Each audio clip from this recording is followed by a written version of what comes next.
I found it in the attic, wedged between old Christmas decorations and moth-eaten sweaters, a leather-bound photo album I'd never seen before.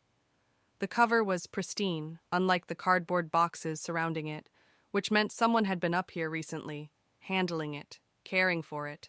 My name's Maddie, and I should have known better than to open it. The first page hit like a punch to the gut. Lindsay's high school graduation. Perfect sister, perfect smile, perfect valedictorian speech preserved in glossy Fourier 6 prints. Mom's handwriting beneath each photo, documenting every achievement with religious devotion. Found something interesting? I slammed the album shut, dust particles dancing in the beam of afternoon light. Grandma Edith stood at the top of the attic stairs, her eyes sharp despite her age. Just some old photos, I said, trying to slide it back where I found it. Margaret's Shrine to Success. Grandma's voice carried that hint of vinegar it always did when discussing my mother's parenting choices. Go ahead, look through it. Sometimes the truth hurts, but it hurts less than pretending. I reopened the album, page after page of my sister's triumphs, Alyssa's first art show, Lindsay's wedding, both their college graduations, their pregnancies, their lives, meticulously cataloged and preserved. Notice anything missing? Grandma asked. Me. The word came out smaller than I intended. 17 years of you, she confirmed. Your dance recitals, your honor roll certificates, that beautiful photograph from the school play last spring where you stole the whole damn show. My throat tightened. Maybe there's another album. Oh, sweet girl. Grandma lowered herself onto a dusty trunk. You know there isn't. I flipped through more pages, each one a fresh reminder of my invisibility. Did you know about this? Found it last week when I was helping your mother clean. She was so proud showing me all those pictures. Didn't even notice what she was really showing me. My fingers traced the edge of a photo, Lindsay's first marketing award. They're all going to be here tomorrow. Family dinner to celebrate Alyssa's pregnancy. Again. And let me guess, they'll need you to watch Lindsay's kids, while they all drink wine and reminisce. Don't they always? Grandma's laugh was sharp. You know, there's a difference between being helpful and being taken for granted. Your sisters learned early how to be the stars. Maybe it's time you learned how to say no. Mom would lose it. Maybe she needs to. I closed the album, but the images stayed burned in my mind. Years of being the reliable one, the good one, the invisible one, all captured in what wasn't there. I got accepted to that art school in New York, I said quietly. Full scholarship. Haven't told anyone yet. Grandma's eyes lit up. Now that's the kind of news that belongs in an album. Mom wants me to go to state, close to home. Practical. I stood up, dust coating my jeans. She already talked to Lindsay about getting me an internship at her company. And what do you want? The question hung in the air like the dust motes, catching light, demanding attention. Below, I could hear Mom in the kitchen, probably planning tomorrow's dinner, probably already counting on me to handle the kids, the cleanup, the countless little tasks that made everyone else's lives easier. I want... The words stuck, then broke free. I want my own damn page in the album. Grandma smiled, slow and knowing. Then I suggest you start taking some pictures worth saving. I tucked the album back in its hiding spot, but something had shifted. Tomorrow they'd all be here, expecting the same old Maddie, reliable as gravity. They had no idea I'd just found the perfect reason to change the story. Coming to dinner tomorrow? I asked Grandma. Wouldn't miss it, she winked. Someone needs to be there to document the moment. I helped her up, both of us descending the attic stairs into the familiar house that suddenly felt different. Less like a home, more like a stage. And for the first time, I was ready to rewrite my role. The family dinner started exactly as I predicted, with Lindsay dumping her kids in my lap before even saying hello. Her 4-year-old twins, Emma and Ethan, immediately began fighting over a stuffed dinosaur while she glided into the kitchen, designer purse swinging. Just watch them for a minute, Mads. Mom needs help with the roast. I caught Grandma Edith's eye across the room. She raised an eyebrow, a silent reminder of our conversation in the attic. My stomach clenched as I stood up, displacing the twins. Actually, I need to finish my art portfolio. College applications are due soon. Lindsay froze mid-stride. What? Since when are you applying to art school? Since I decided I wanted to. The words came out steadier than I felt. But Mom said you're coming to work with me after graduation. We already discussed. You discussed. I wasn't there, remember? The twins sensed the tension and went quiet. In the kitchen, I could hear Mom and Alyssa chattering about baby names. Dad was probably in his workshop, avoiding everything as usual. Don't be difficult, Maddie. Lindsay's voice took on that patronizing tone she used with her kids. This is a great opportunity. Do you know how many people would kill for an internship at my firm? Then give it to one of them. Her perfectly plucked eyebrows drew together. What's gotten into you? Nothing. I headed for the stairs. I just have work to do. Mom! Lindsay called out. Maddie's being impossible. And there it was, the default response when I didn't play my assigned role. Call Mom, let her handle the defective youngest child. Mom appeared in the doorway, wiping her hands on her apron. Madeline, your sister needs help with the twins. Your portfolio can wait. Can it? I turned to face them both. Like my dance recital waited while we attended Lindsay's business dinner, or my art show waited while we celebrated Alyssa's gallery opening. That's not fair, Mom started, but I cut her off. Show me the pictures. What pictures? The ones you took at my events, the ones you saved in that fancy album upstairs. Mom's face flushed. Lindsay looked confused. In the sudden silence, I could hear Grandma Edith's slow footsteps approaching. I don't know what you're talking about, Mom said, but her voice wavered. The album in the attic, the one with all the family memories. I met her eyes. Except I'm not in it, not once. Lindsay scoffed. Don't be dramatic, of course you're in. When was my last dance recital, Lindsay? What role did I play in the spring musical? Name one thing about my life that doesn't involve babysitting your kids. She opened her mouth, closed it. The twins had retreated to the corner, unusually quiet. I think, Grandma Edith said from the doorway, it's time we all sat down for a real conversation. There's nothing to discuss, Mom snapped. Maddie's just being sensitive, and we have dinner to prepare. The roast can burn, Grandma said flatly. This matters more. Alyssa wandered in, one hand on her pregnant belly. What's going on? Your sister's having a tantrum, Lindsay supplied. No, I said. I'm having a revelation.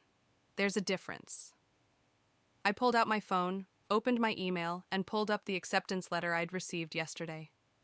The one I'd been both dreading and longing to share. Full scholarship to the New York Academy of Arts, I read aloud. Starting this fall. The silence that followed was deafening. New York? Mom whispered. But that's far away, independent, not part of your plan. I pocketed my phone. Yeah, it is. You can't possibly be serious, Lindsay said. You're 17. You need... What I need, I cut in, is to be seen, actually seen, not just used as convenient childcare or background decoration in your perfect lives. Mom started to speak, but Grandma held up a hand. Let her finish. I'm finishing my portfolio tonight, I said. And tomorrow I'm taking pictures of my own achievements, starting my own album. You're all welcome to be in it, but only if you're actually there. I headed upstairs, leaving them in stunned silence. Behind me, I heard the twins ask Lindsay why Aunt Maddie was mad, and for once, my perfect sister had no answer. In my room, I opened my laptop and started working on my portfolio. Through the floor, I could hear raised voices, Mom and Lindsay arguing, Alyssa trying to mediate, Grandma's sharp replies cutting through it all. For the first time in years, I wasn't downstairs making peace. I was up here, making art, making choices, making waves. And it felt absolutely right. Grandma Edith's house always smelled like lavender and old books. I hadn't planned on visiting her today, but after 3 days of Mom's silent treatment and Lindsay's passive-aggressive texts, I needed somewhere safe to breathe. Your mother called, Grandma said, setting down a cup of tea in front of me. Twice. Let me guess. I'm being unreasonable? Actually, she wanted to know if I'd talk some sense into you about the money. I nearly dropped my cup. What money? Grandma settled into her armchair, a slight smile playing at her lips.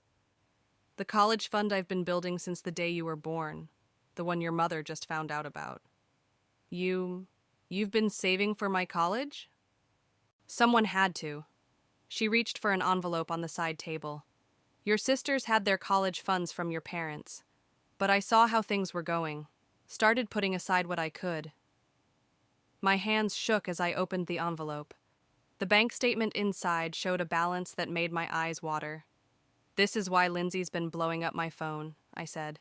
She thinks she can pressure me into giving up New York because I'll need their money. And now she knows you don't. A knock at the door made us both jump. Through the window, I saw Lindsay's Mercedes in the driveway. Speak of the devil, Grandma muttered. Want me to send her away? No. I straightened my spine. I need to handle this. Lindsay burst in before Grandma could reach the door. Her perfect makeup couldn't hide the dark circles under her eyes. This is completely inappropriate, she announced. Using Grandma like this. Using me? Grandma's voice could have frozen hell. Child, sit down before you embarrass yourself further. Lindsay sat, but her legs bounced with nervous energy. Mom's devastated. Dad hasn't come out of his workshop in days, and Alyssa's doctor says her blood pressure is too high, which you'd know if you answered her calls. Don't you dare guilt-trip me about Alyssa's pregnancy, I said. Not when you're the one who told her I'd be available to help after the baby comes. Because that's what family does. No, that's what I do. You and Alyssa get to have lives, careers, families. I get to be the support system. We supported you plenty. Name one time. The silence stretched. Grandma quietly sipped her tea. This isn't about support, Lindsay finally said. This is about you being selfish. Running off to New York, abandoning your family. Like you abandoned your dreams? The words shot out before I could stop them. Lindsay went pale. What? You wanted to be a writer, remember? You used to tell me stories when I was little. But Mom and Dad thought marketing was more practical, so you gave up. Now you're successful and miserable, and you can't stand that I'm choosing differently. You don't know anything about my life. I know you cry in your car sometimes after family dinners. I know you hate your job but keep pushing for promotions. I know you want me to follow your path because it would validate your choices. Tears spilled down Lindsay's cheeks, ruining her mascara. That's not... I'm trying to protect you. From what? Being happy? Being myself? From failing. She stood up, hands clenched. Do you know how hard it is out there? How many people never make it in art? At least with me, you'd have security, a future. Like yours? I met her gaze.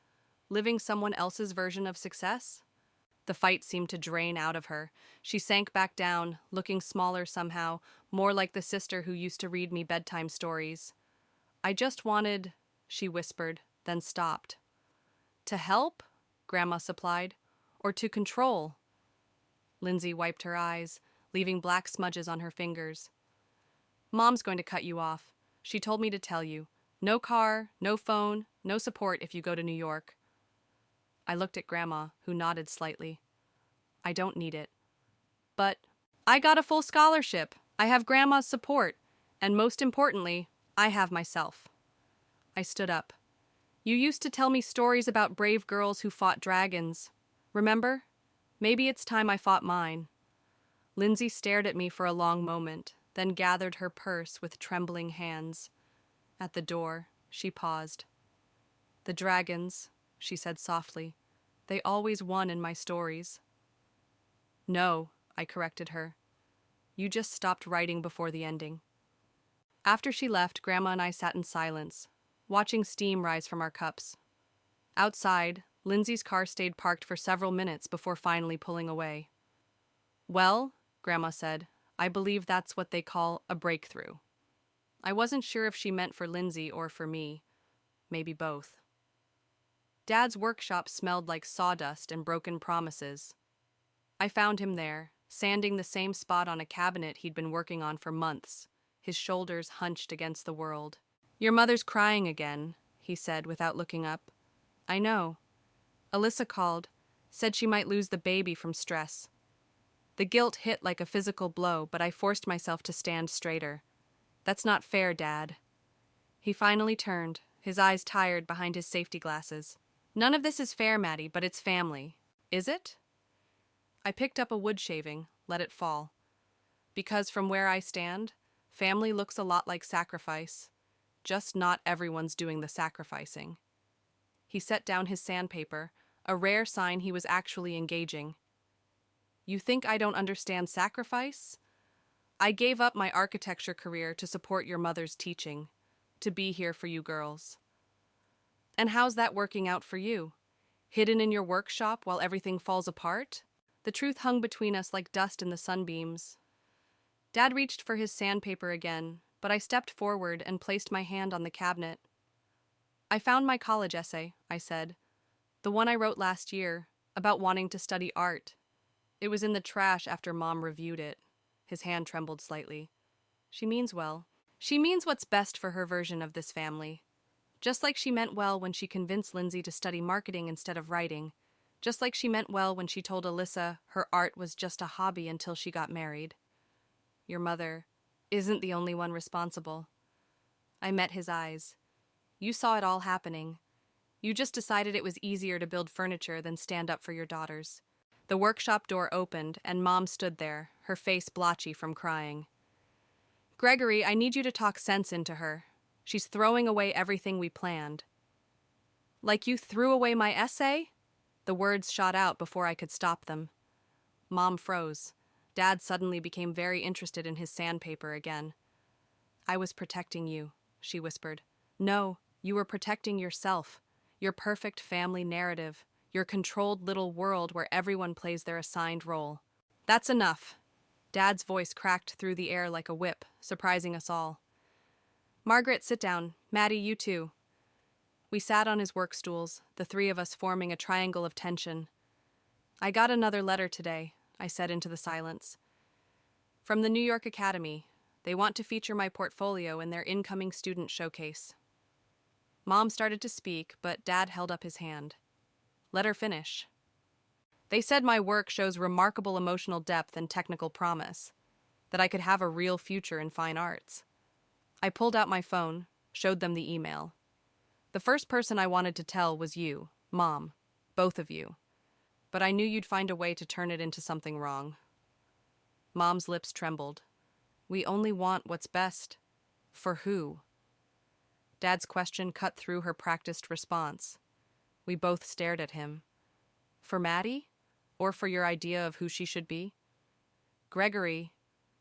No, Margaret, I have been quiet too long. He stood up, pacing between his half-finished projects. I watched you reshape Lindsay's dreams until she forgot they were ever hers. I said nothing when you convinced Alyssa that art was just a phase. But I'm done building cabinets while you dismantle our daughters. Mom's face went white. How dare you? He's right. The words felt like liberation. And you know he is. That's why you're fighting so hard against my choice. Because if I succeed, it proves you were wrong about everything. I was never wrong about wanting to protect you. From what? From being happy? From being ourselves?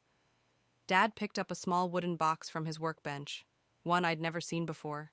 Inside were newspaper clippings, old sketches, report cards, my sketches, my achievements. I kept them, he said quietly. Everything you thought no one noticed. Mom stared at the box like it was a bomb about to explode. In a way, it was. I'm going to New York, I said, standing up, and I'm done feeling guilty about it. I left them there, Mom with her shattered certainties, Dad with his box of secret pride, and years of unspoken truths floating in the sawdust between them. In the driveway, my phone buzzed with a text from Alyssa. We need to talk.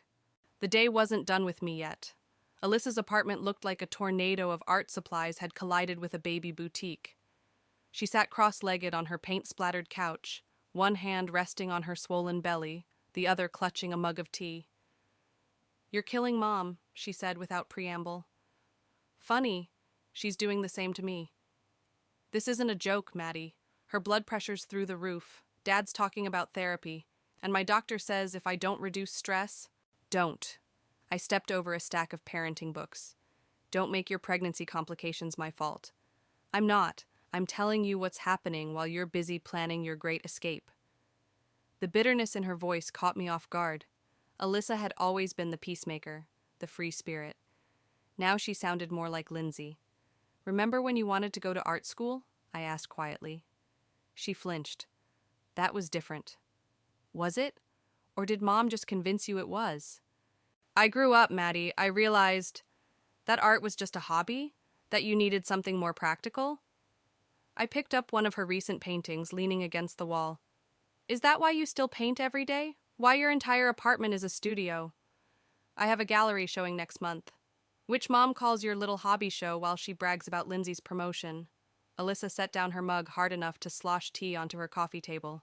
What do you want from me? I want you to admit that you're angry, not at me, at yourself, for letting them clip your wings. You don't understand. I have a baby to think about now. I need stability. You need to be honest about who you are, what you want. What I want? She stood up, surprisingly agile despite her pregnancy. I want my family whole. I want my sister to stop tearing everything apart just to prove a point. What point? That I deserve to exist outside of your needs? The silence that followed felt like glass about to shatter. I saved all your drawings, she said finally, from when you were little, when you'd sit in my studio and try to copy everything I did. I remember. You were the only one who encouraged me. And now you're better than I ever was. Her voice cracked. You're going to New York to live the dream I gave up, and I'm stuck here painting nursery murals and pretending it's enough. The truth of it hung between us like smoke. Come with me, I said suddenly. What? After the baby. Come to New York.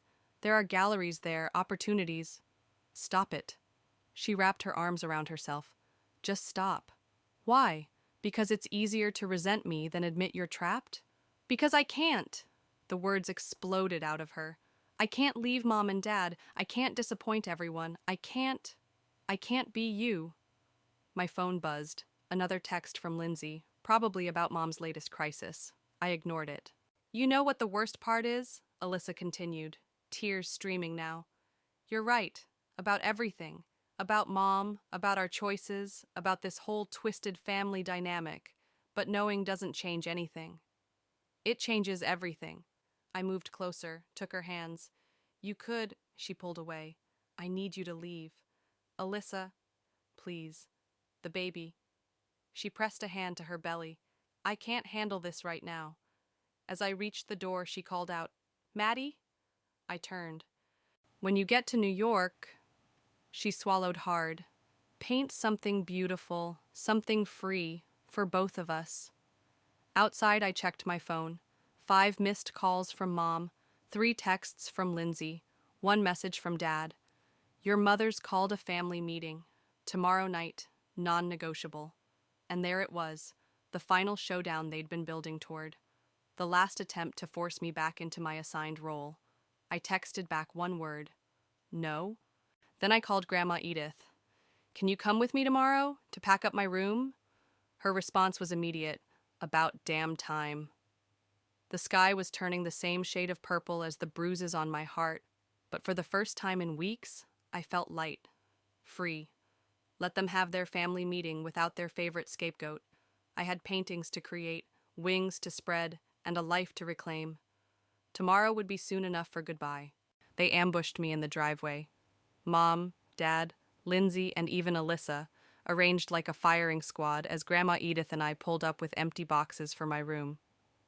Family meeting, Mom said, her voice steel-wrapped cotton. Now. Grandma squeezed my hand.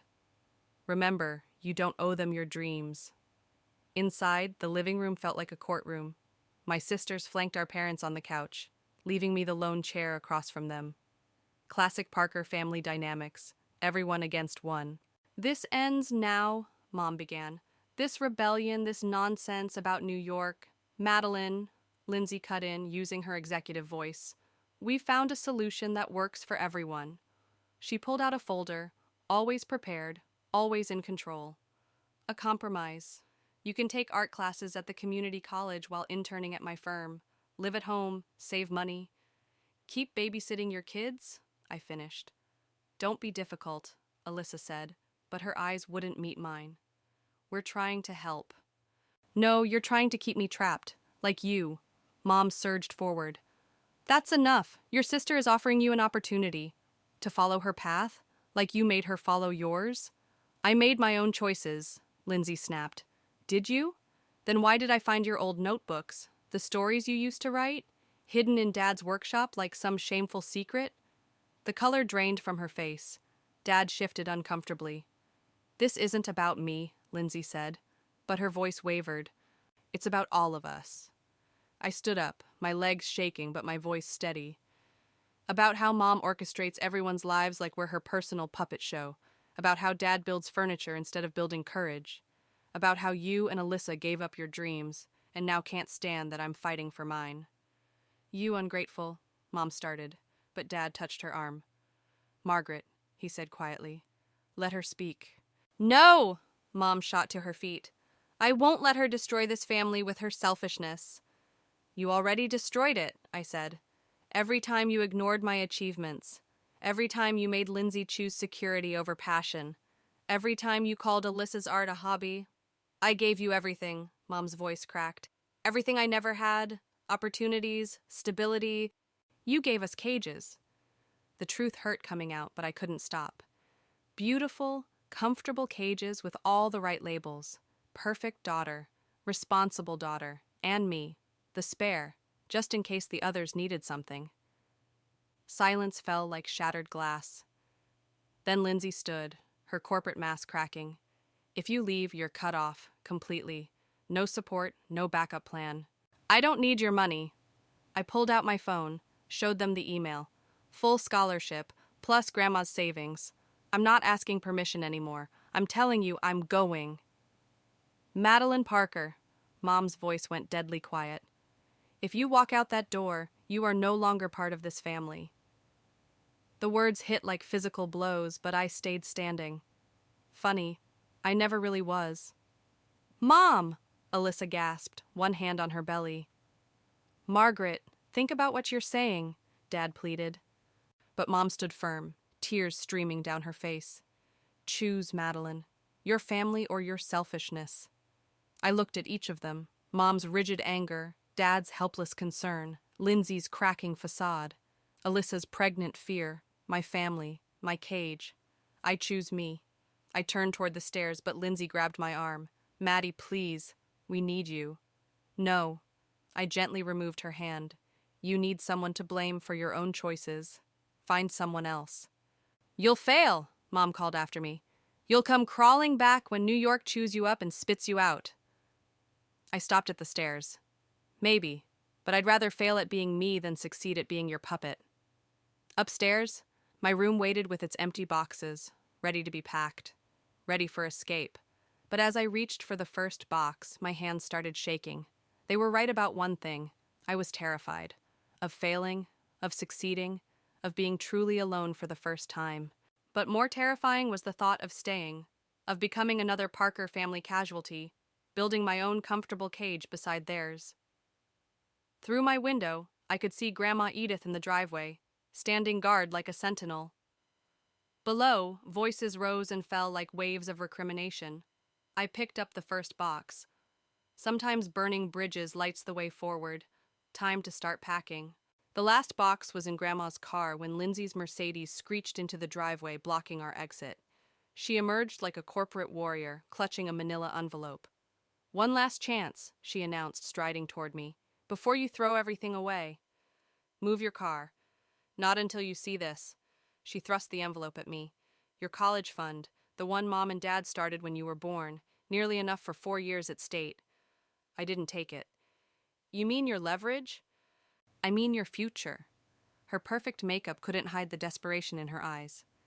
A practical future, with family support and strings. Always strings. That's what family is, Maddie. We support each other. We compromise. No. The word cut through her speech. Family isn't compromise. It's sacrifice. and it only ever goes one way. She flinched but rallied. You want to talk about sacrifice? Fine. Let's talk about who paid for your art supplies all these years, your dance classes, my babysitting services, my constant availability, my dreams that got pushed aside for everyone else's convenience. That's not. Did you know Dad kept my drawings? The question caught her off guard. Every single one, hidden in his workshop like evidence of a crime. Her corporate mask slipped. What are you talking about? The same place he kept your stories, Lindsay. The ones Mom said weren't practical enough. The envelope trembled in her hand. Stop it. Why? Because it's easier to bribe me than face your own buried dreams? I made my choices. No. The shout surprised us both. Mom made them. You just surrendered, and now you can't stand that I won't do the same. She threw the envelope at my feet, papers spilling across the driveway. You ungrateful little... Enough! Grandma Edith's voice cracked like a whip. She emerged from her car, something clutched in her hands. Show her, Madeline. I pulled out my phone, opened the email I'd been saving. Full scholarship, plus a stipend for supplies, and this... I nodded at Grandma, who held up a bank book. Grandma's been saving for me since I was born. A separate account Mom never knew about. Lindsay staggered like I'd struck her. You planned this, all of it.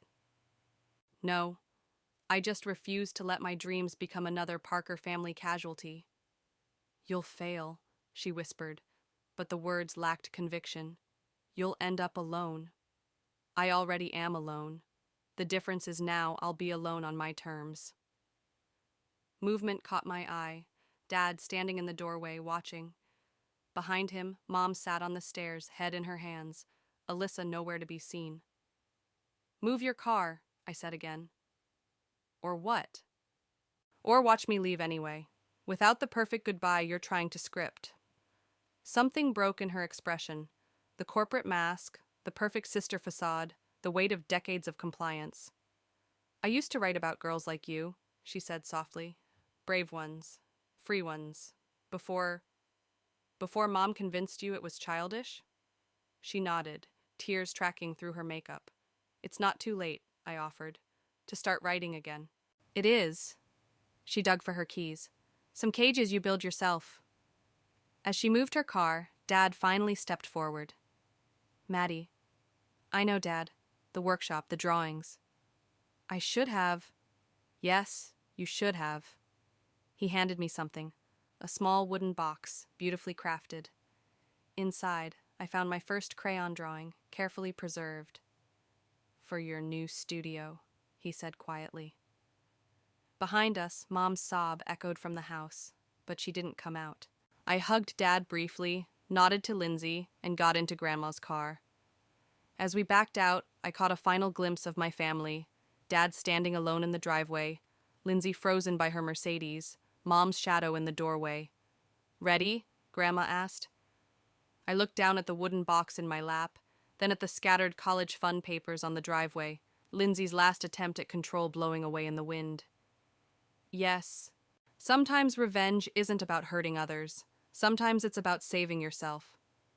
We turned onto the main road, leaving behind the house, the expectations, the carefully constructed cage of family obligation. Ahead lay New York. Freedom. A blank canvas, waiting for the first bold stroke. I didn't look back. My first gallery showing at the Academy brought an unexpected crowd. Among the viewers studying my work, I spotted a familiar silhouette. Dad, standing before my centerpiece painting.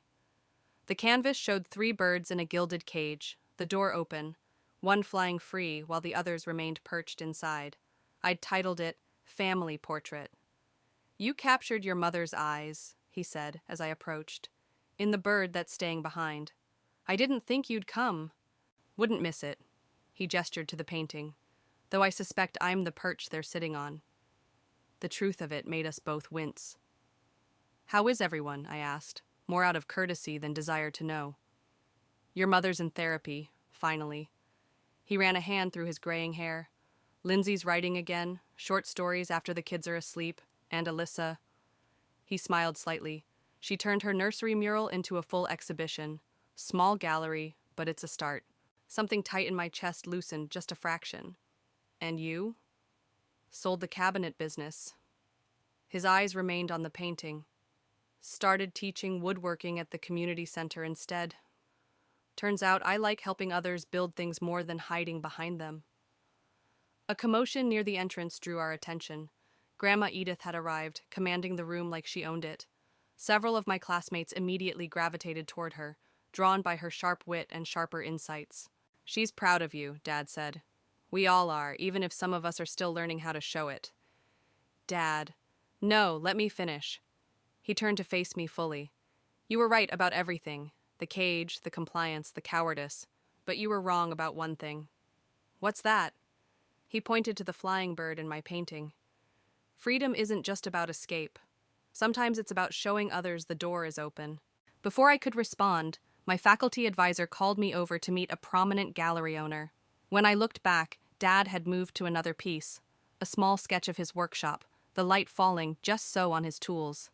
My phone buzzed with a text from Alyssa. "Baby's here. Named her Eden. For freedom and new beginnings. Thought you'd appreciate the symbolism, artist." Another message followed. "She has your eyes and your stubbornness. Refused to follow the birth plan. Did it her own way." I smiled, typing back. "Good for her." Grandma finally made her way to me, her eyes bright with pride. "Quite a statement piece," she said, nodding at the family portrait. "Though you might need to update it." "Why's that?" "Your sister's bird seems to be testing its wings." She handed me a literary magazine open to a short story byline, L. Parker. "Lindsay published something?" "Under a pen name. Baby Steps." Grandma squeezed my arm. "Sometimes the bravest thing isn't flying away. It's showing others how to spread their wings." The gallery owner was waiting, but I took a moment to scan the room. Dad, studying my art with new understanding. Grandma, holding court among my peers. The empty spaces where Mom and my sisters weren't yet. My phone buzzed again. Lindsay this time. "Read your interview in the student paper. You're right. About everything. I'm sorry it took me so long to see it. Not asking for forgiveness. Just wanted you to know." I slipped the phone away without responding. Some conversations needed time, like paint needed to dry. The gallery owner approached, praising my technique, my vision, my courage in tackling difficult themes. But I was watching Dad, who had pulled out his wallet and was adding something to the visitor's book. Later, after the crowds left, I checked the book. There, carefully placed between its pages, was a photograph. Me at 5, covered in paint, proudly holding up my first real artwork. On the back, in Dad's careful handwriting, "The day you started flying." I added it to the exhibition, right next to the family portrait, a beginning next to an ending. Or maybe they were both beginnings, depending on how you looked at it. Outside, New York's lights painted the sky in possibilities. Somewhere back home, Alyssa was holding her rebellious daughter. Lindsay was writing in secret. Mom was finally facing her demons. Dad was building something new. And me? I was exactly where I needed to be. Free, creating, showing others the way out of their own cages. Sometimes the best revenge is living well enough to set everyone free.